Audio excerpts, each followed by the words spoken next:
Banswara news channel Rajasthan एवं भोर नायक साप्ताहिक अखबार बांसवाड़ा के ब्यूरो चीफ शहीद मिर्जा हिंदुस्तानी की रिपोर्ट।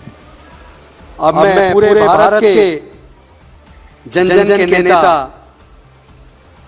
न्याय राहुल गांधी जी से निवेदन करूंगा वो आए और संविधान की ताकत किस तरह देश की किस्मत बदल सकती है आप हम सबके सामने मार्गदर्शन करें।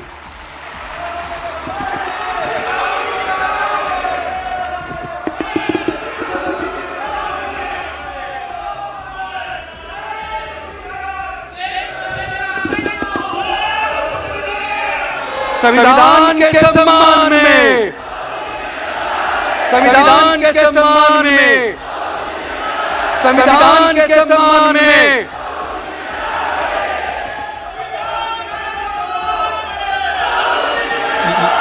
लीलाताई चिताले जी, देवजी तोफा जी, अनिल जैन जी, डॉक्टर चौधरी जी, एडवोकेट असीम सरोटे जी, नगेश चौधरी जी, श्री फिरदौस मिश्रा जी, अशोक राय भाटवकर जी, उमेश कोरम जी और सिविल सोसाइटी के हमारे सारे के सारे मेंबर्स, आपका मैं यहाँ स्वागत करता हूँ। नमस्कार, कैसे हैं आप? ठीक है।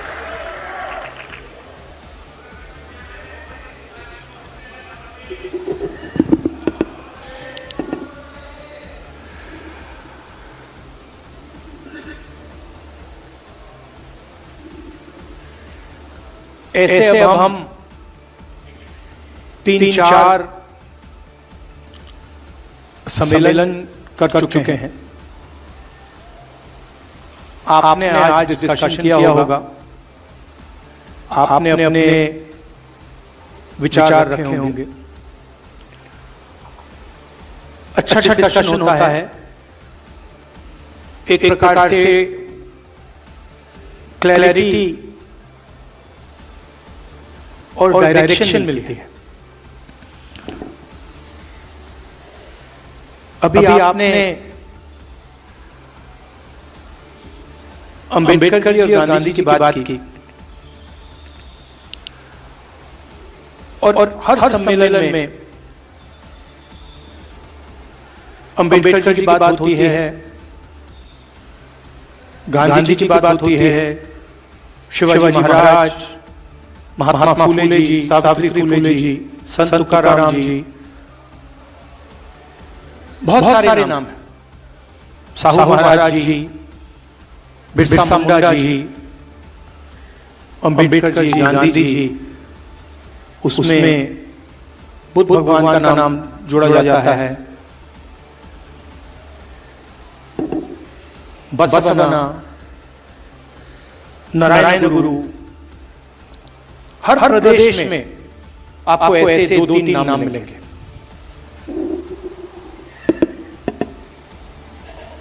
और फिर उनकी याद करते हैं हम। गांधी जी अमर रहे हैं, अंबेडकर जी अमर रहे हैं, हाथ जोड़ते हैं उनके सामने, माला लगती है। मगर सच्चाई है कि जब हम अंबेडकर जी की बात कर रहे हैं, गांधी जी की बात कर रहे हैं, तो हम एक व्यक्ति की बात नहीं कर रहे।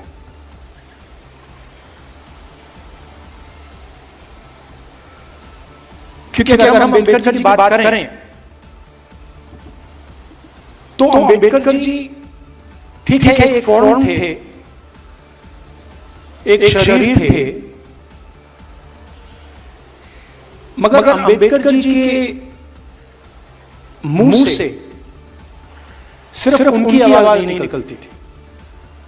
जब अंबेडकर जी बोलते थे तो करोड़ों लोगों की आवाज, करोड़ों लोगों की आवाज उनके मुंह से निकलती थी। अगर सिर्फ अम्बेडकर जी की आवाज निकलती तो हम उनका याद नहीं करते। हम उनका याद इसलिए करते हैं कि जब अम्बेडकर जी बोलते थे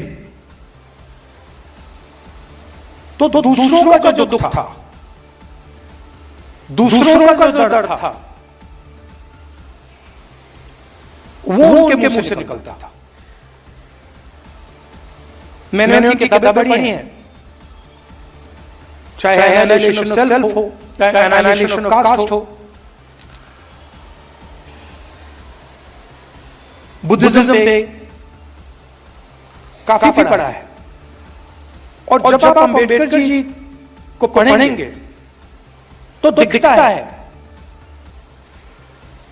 कि ये व्यक्ति अपनी बात नहीं कर रहा है, ये व्यक्ति दूसरों की बात कर रहा है। और इस व्यक्ति के अंदर जो हर नेता के अंदर लड़ाई होती है,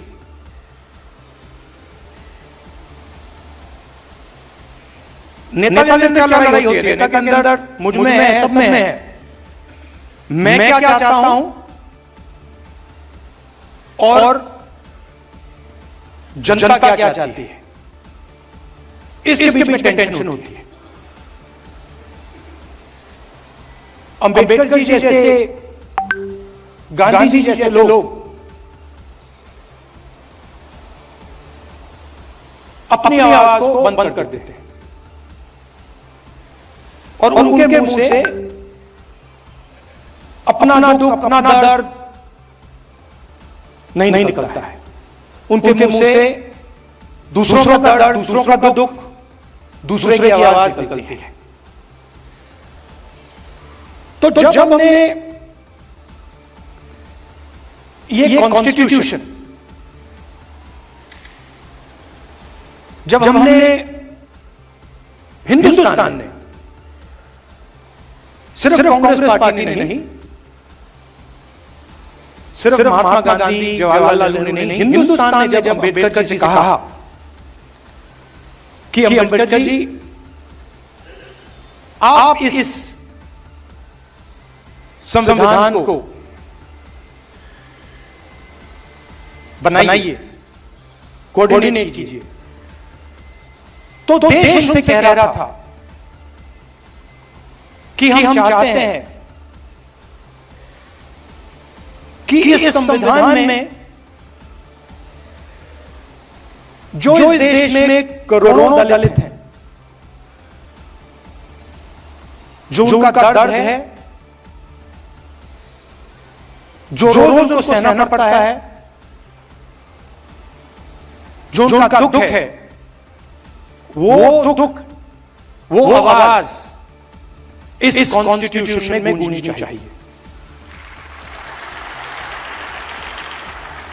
और वो काम अम्बेडकर जी ने किया। अब लोग कहते हैं कि अम्बेडकर जी ने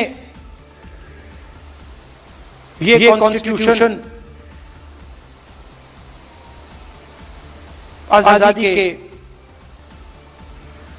एकदम बात बनाया। तो मैं आपसे पूछना चाहता हूं, क्या इस कॉन्स्टिट्यूशन में फूले की आवाज नहीं है? इसमें बुद्ध भगवान की आवाज नहीं है? बसवण्णा, फूले जी, सावित्री फूले जी, इन सब की आवाज नहीं है? तो ये जो है, जिसकी आज हम रक्षा कर रहे हैं, ये हजारों साल पुरानी किताब है। इसके अंदर जो सोच है, ये एक, हम कह सकते हैं कि ये मॉडर्न वर्जन है,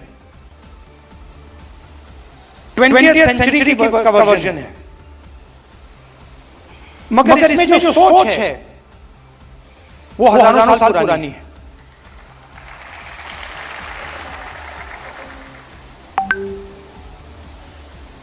जो इसमें कहा जा रहा है वही बुद्ध भगवान ने कहा, वही अशोक ने कहा, वही इन सब महापुरुषों ने कहा, वही अम्बेडकर जी ने कहा, वही गांधी जी ने कहा। और इसके पीछे हिंदुस्तान का एक विजन है। ये सिर्फ एक किताब नहीं है, ये एक जीने का तरीका है, मरने का तरीका है कि अगर हम जिएंगे, देश में जिएंगे, तो एक दूसरे का आदर करेंगे, रिस्पेक्ट करेंगे, और जितनी जगह हम चाहते हैं उतनी ही जगह हम दूसरे को देने के लिए तैयार होंगे। इसमें कहीं नहीं लिखा कि एक व्यक्ति हिंदुस्तान की पूरा धन, हिंदुस्तान की पूरी शक्ति, हिंदुस्तान का भविष्य छीन सकता है। इसमें लिखा है कि समानता होनी चाहिए, वन मैन वन वोट होना चाहिए, सबका आदर होना चाहिए, हर धर्म का आदर होना चाहिए, हर जात का, हर प्रदेश का, हर भाषा का आदर होना चाहिए। तो जब आरएसएस के लोग, बीजेपी के लोग इस पर आक्रमण करते हैं, तो सिर्फ इस किताब पर नहीं कर रहे हैं आक्रमण, वो हिंदुस्तान की आवाज पर आक्रमण कर रहे हैं।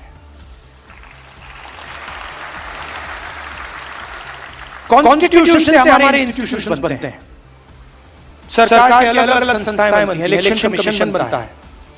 अगर कॉन्स्टिट्यूशन नहीं होता, ये नहीं होता, तो इलेक्शन कमीशन नहीं होता। राजाओं महाराजाओं के पास इलेक्शन कमीशन नहीं होता था।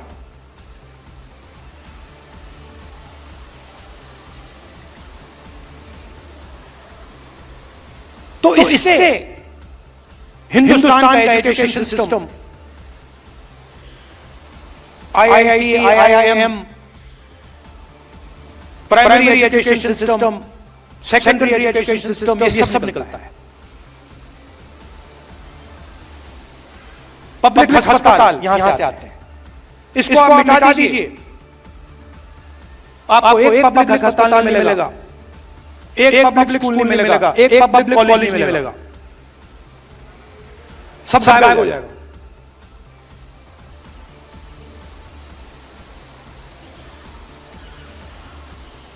और आरएसएस एक के बाद आरएसएस इस पे सीधा आक्रमण नहीं कर सकती, डरते हैं। अगर सामने से इसके साथ लड़ गए, वो 5 मिनट में हार जाएंगे।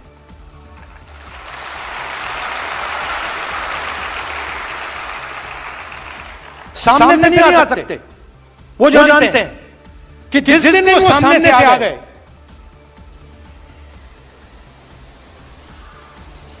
उसी दिन कहानी खत्म हो जाएगी। तो छुप के आते हैं, अलग अलग शब्दों के पीछे छुप के आते हैं।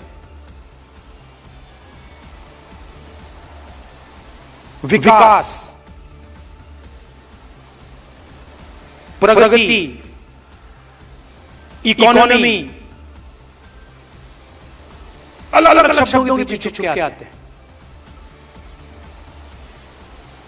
मगर लक्ष्य पीछे से इसमें छुरा मारने का है।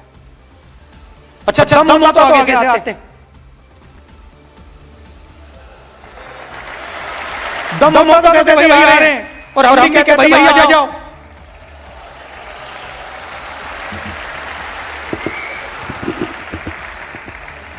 किसी ने बहुत अच्छी बात बोली मुझे 2-3 दिन पहले, अगर गीदड़ किसी जानवर को गला पकड़ के मारता है तो वो शेर नहीं बन जाता है।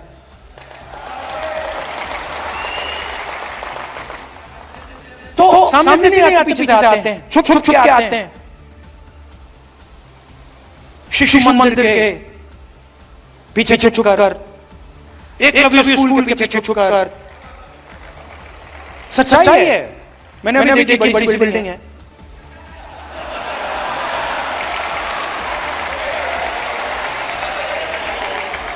हजारों करोड़ की होगी जमीन। ये शिशु मंदिर का पैसा आया कहां से? ये मध्य प्रदेश की सरकार का पैसा है, राजस्थान की सरकार का पैसा है, बाकी प्रदेशों की सरकार का पैसा है,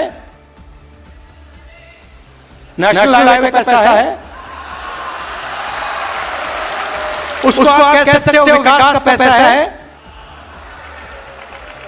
गुजरात मॉडल का पैसा है, अंबानी अदानी का पैसा है। तो बीच में राहुल गांधी की आवाज नहीं, बीच में से एक और आवाज निकली, नहीं वो दूसरी है, वो दूसरी वाली है, मगर बीच में मैं सुन रहा था। अब मेरा काम जनता की आवाज सुनने का है, मैं सुन रहा था और पहले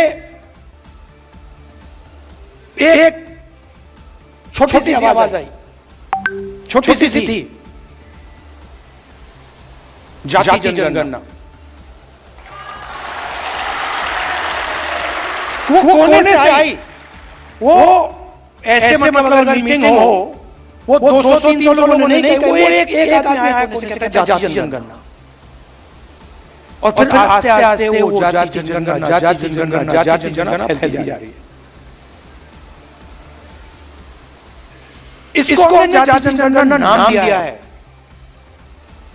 जैसे अंबेडकर जी की सोच, बसवण्णा गांधी की सोच को हमने ये नाम दिया है कॉन्स्टिट्यूशन, वैसे ही जाति जनगणना को हमने नाम दिया है, मगर जाति जनगणना का असली मतलब न्याय है। क्योंकि अगर इस देश में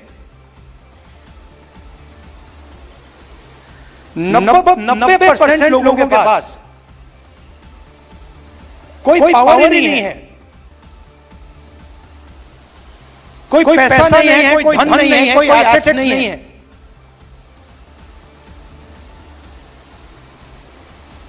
तो उनका क्या मतलब है? आपने कहा, ये शब्द बहुत यूज होता है आजकल, समानता, सॉरी आदर, रिस्पेक्ट।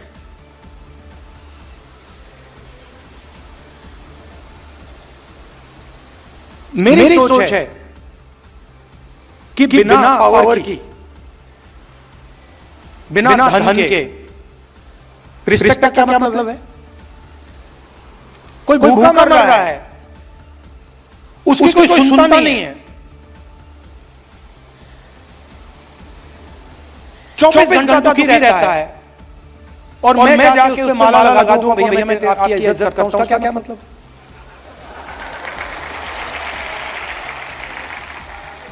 उससे अच्छा उसे शक्ति दो, उसके लिए रास्ते खोलो, उसको थोड़ा सा धन दिलवाओ, उसको थोड़ी पावर दो, और फिर आपकी रिस्पेक्ट की जरूरत नहीं पड़ेगी, फिर वो अपने आप रिस्पेक्ट दे जाएगा, है ना?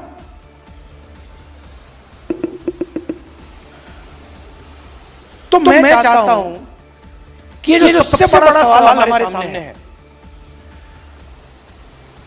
और ये छुपा हुआ है, इसकी झलकें दिखती हैं, हर रोज दिखती हैं। कल मैं रायबरेली में हमारी एक मीटिंग होती है, एमपीज़ की मीटिंग होती है, दिशा मीटिंग, उसमें गया, गलती से मैंने कह दिया भैया ये जो सब अफसर हैं अपना परिचय कर दीजिए।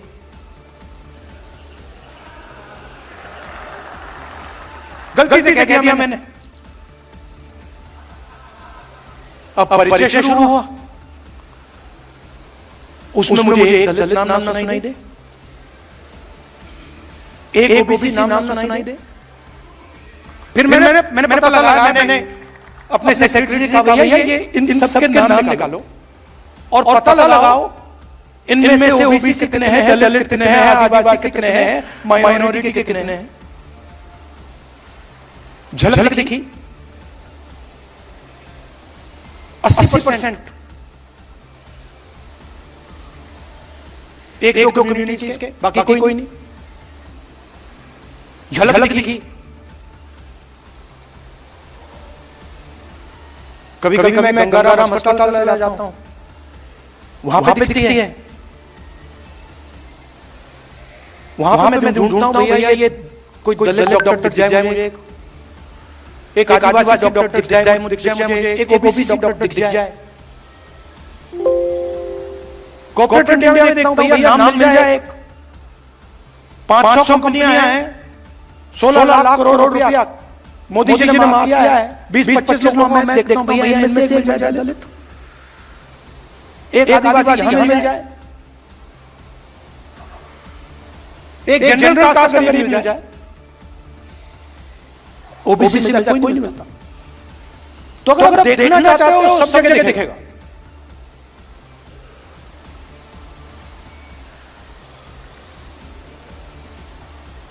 जुडिशरी में हाई कोर्ट देख लीजिए, बड़े बड़े अफसरों को देखिए, 90% हिंदुस्तान में आपको दिखेगा ही नहीं।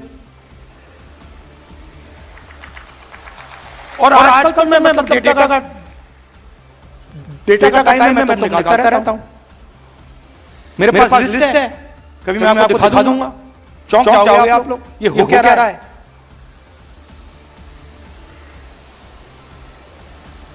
अदानी की कंपनी में मैंने मैनेजमेंट टीम को देखा, कौन लोग हैं ये?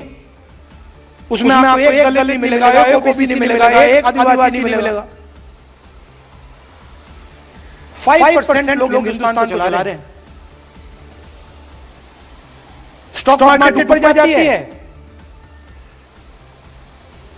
वही 5% फायदा होता है।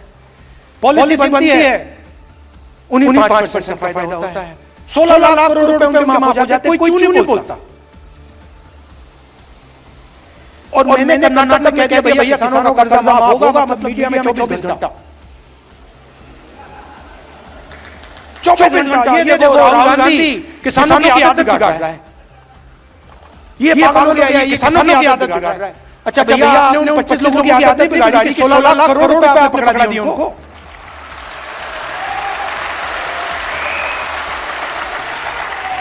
तो जहां भी कोई 90% की बात करे वो आदत बिगाड़ना है। अलग अलग शब्द यूज होते हैं। किसान अगर अपना बैंक लोन वापस ना दे, उसको लाठी मार के जेल में डाल देते, कहते हैं डिफॉल्टर हो तुम, कहते हैं ना। और अदानी जी 1 लाख करोड़ रुपए वापस ना देते, उसको क्या क्या कहते हैं?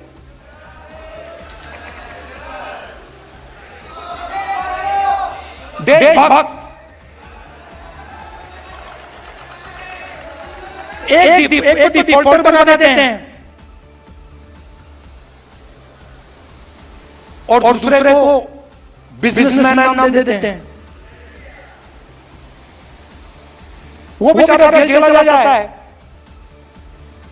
और ये प्राइवेट हवाई जहाज में मतलब विदेश जाता है। और इसको हिंदुस्तान में हम विकास कहते हैं।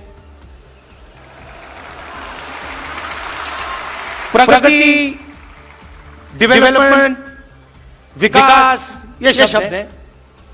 अरे भाई किसका विकास, किसकी प्रगति, किसका डेवलपमेंट ये भी बता दो।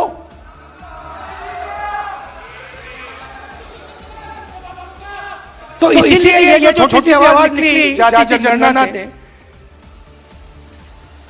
इसने मोदी जी की नींद बंद कर दी। नहीं मेरे वजह से नहीं हुआ भैया, मैंने आपको बोला ये मेरा काम, मैं एम्पलीफायर हूं।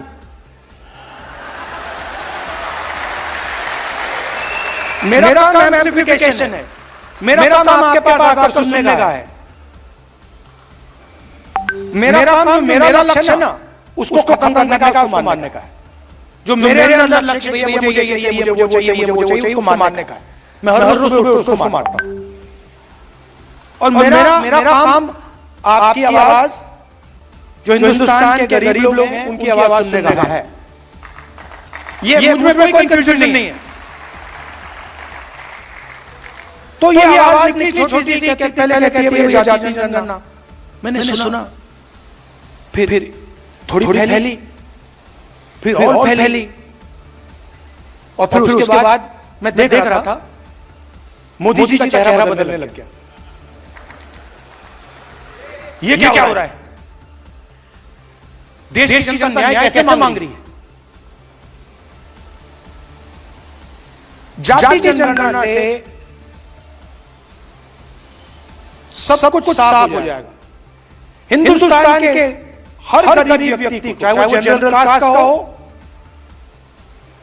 दलित हो, आदिवासी हो, पिछड़े वर्ग का हो, माइनॉरिटी हो, महिला हो, जो भी,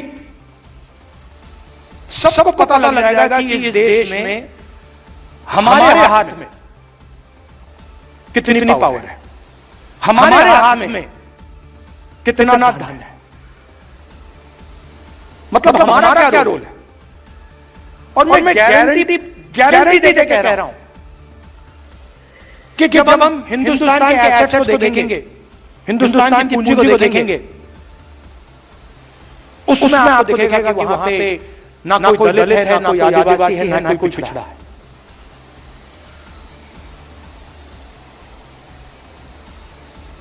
और ये जो जाति जनगणना है, ये जैसे मैंने आपको कहा, ये किताब नहीं है,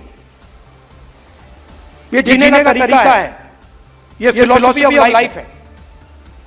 वैसे ही जाति जनगणना एक डेवलपमेंट का पैराडाइम है, एक डेवलपमेंट का तरीका है। कुछ दिन पहले एक दुनिया में एक बहुत बड़ा इकोनॉमिस्ट है, नाम नहीं लूंगा, वो इनइक्वालिटी पे काम करता है। तो मैंने मेरी उसके साथ बात हुई, मैंने उससे पूछा, वो प्रेजेंटेशन दिया उसने मुझे, और उसने मुझे कहा, राहुल, हिंदुस्तान दुनिया में सबसे अनइक्वल देशों में है। और फिर मैंने उनसे कहा, भैया आप एक बात बताइए, आपने हिंदुस्तान की एनालिसिस कर दी,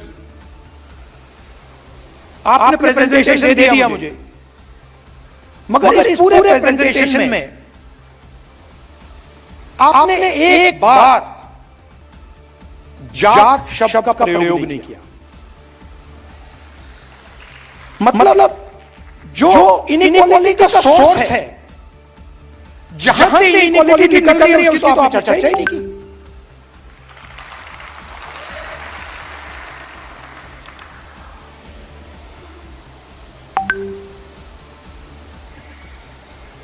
मेरे दो दोस्त हैं, कभी कभी बात हो जाती है, जनरल कास्ट के लोग हैं। तो एक दिन मेरा दोस्त कहता है, मुझे तो जात नहीं दिखती। मैंने कहा, तुझे कहां से दिखेगी?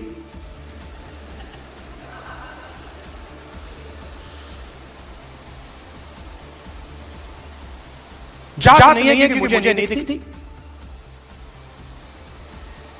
आपको नहीं दिखेगी वो। अगर आप उसको देखना चाहते हो तो आपको ढूंढना पड़ेगा, मगर दलित को नहीं ढूंढनी पड़ेगी। दलित को रोज दिखती है, पिछड़ों को रोज दिखती है, आदिवासियों को रोज दिखती है, महिलाओं को भी दिखती है। तो जाति जनगणना से क्लैरिटी आ जाएगी, नया पैराडाइम बनेगा। और इसीलिए बीजेपी के लोग, आरएसएस के लोग, मैं आपको बता रहा हूं, अभी वहां पे डिस्कशन चल रहा है जाति जनगणना के बारे में, बड़ी मीटिंग चल रही है, क्या पोजीशन लें, क्या कहना चाहिए। मैं कहना चाहता हूं, कुछ भी कर लो, जाति जनगणना होने वाला है। आपको जो डिस्कशन कर रहे हैं, मीडिया में जो लिखवा लो, हिंदुस्तान की जनता ने निर्णय ले लिया है, जाति जनगणना होगा, और ये 50% वाली जो आप बना रहे थे दीवार, इसको तोड़ा जाए।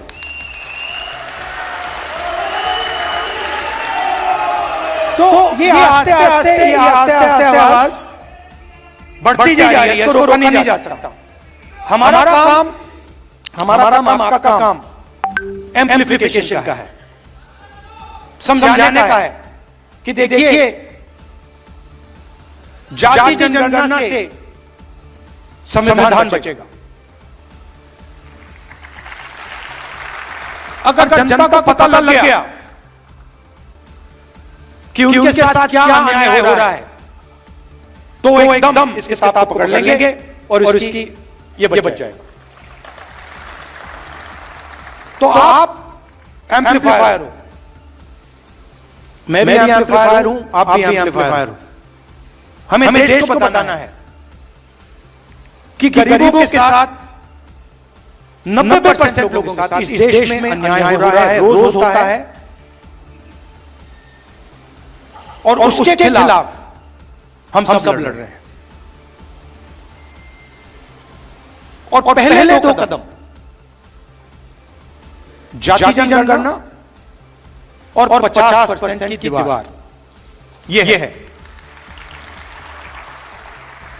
अब मोदी जी कहते हैं, आप सुना होगा, जब भी मैं जाति जनगणना की बात करता हूं, मोदी जी कहते हैं देखिए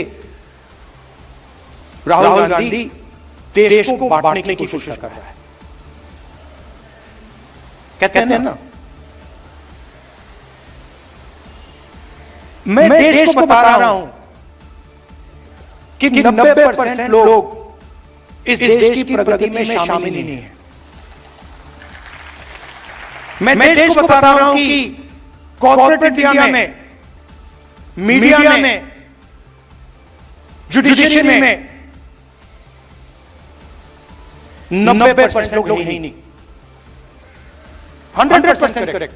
अच्छा, अगर आपको देखना है, अगर आपको आदिवासी, दलित, पिछड़े लोग देखने हैं, मैं आपको बता दूं कहां मिलेंगे। जेल में, मनरेगा लाइन में, मैन्युअल लेबर में, ये जो सड़कें बनती हैं, ये जो इमारतें बनती हैं, ये जो इमारत बनी है, ये 90% बनाई है। ये जो है ये 90% बनाया है। मगर इसका फायदा उसको नहीं मिला, इस इमारत का फायदा उसको नहीं मिला। बस तो यही सवाल है, यही सवाल मैं उठा रहा हूं, और मुझे बहुत अच्छा लग रहा है, मजे आ रहे हैं मुझे। जहां भी जाता हूं मैं, मतलब खुशी से जाता हूं, आप जैसे लोगों से मिलता हूं, थिंकिंग यही है, आप मुझे समझते हो, मैं आपको समझता हूं। मतलब मैंने इतना लंबा भाषण दे दिया, मैं आपको कह रहा हूं कि यहां 2 मिनट बोल देता आप समझ जाते हो। जो मैंने आधे घंटे में बोला आप 5 सेकंड में समझ जाओगे। सही पकड़े, आपकी नियत मेरी नियत साफ है।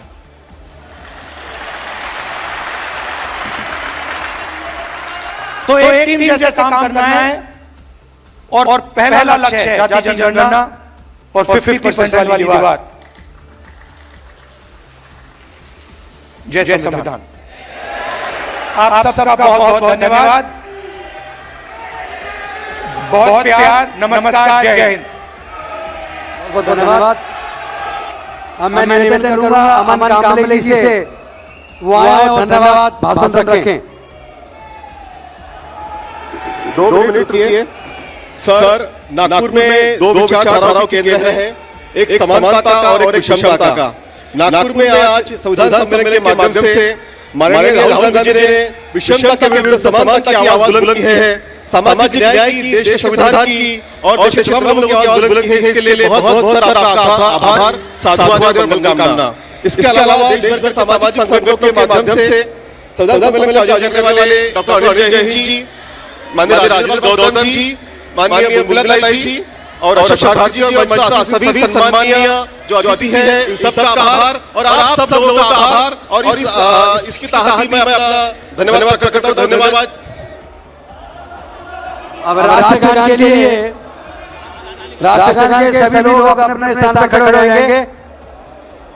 पत्रकारिता की दुनिया में एक और बढ़ता कदम। जी हां, बांसवाड़ा की खबरें हमारे साप्ताहिक समाचार पत्र BN भोर नायक साप्ताहिक समाचार अखबार में भी प्रकाशित होगी। देश हित जनहित में बांसवाड़ा संपादक एवं ब्यूरो चीफ सईद मिर्जा की कलम से आप होंगे रूबरू अखबार में। अगर आप भी अपने क्षेत्र की समस्याओं को जिम्मेदारों तक पहुंचाना चाहते हैं तो हमारे व्हाट्सएप नंबर 9887421584 पर संपर्क करें।